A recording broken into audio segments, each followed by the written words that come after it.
पाकपतन में कोरोना वबा के दौरान बेरोजगार होने वाले 6000 मुस्तहिकीन में ज़रूरियाती ज़िंदगी की तमाम अशिया पर मुश्तमिल राशन के बैग्स तकसीम किए गए। इसी हवाले से मजीद देखते हैं पाकपतन से महमूद रजा की इस रिपोर्ट। माह सियाम के दौरान N&N वेलफेयर फाउंडेशन का ऐसा इकदाम। कोरोना वायरस के दौरान बेरोजगार होने वाले 60 देहातों के 6000 मकीनों में राशन बैग्स तकसीम किए गए।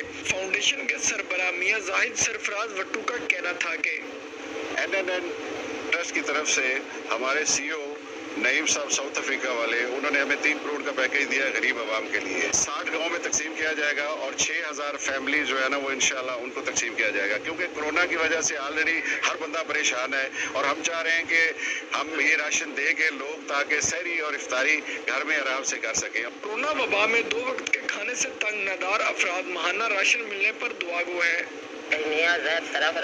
नईम साहब अल्लाह ताला इतना ज़्यादा दे कर गरीबां की मदद कर, अल्लाह ताला इससे ज़्यादा देने तो अल्लाह ताला रोज़ी बरकत पा। माह रमज़ान के दौरान नादार अफराद में राशन की तकसीम बिलाशुबा अजर अजीम है।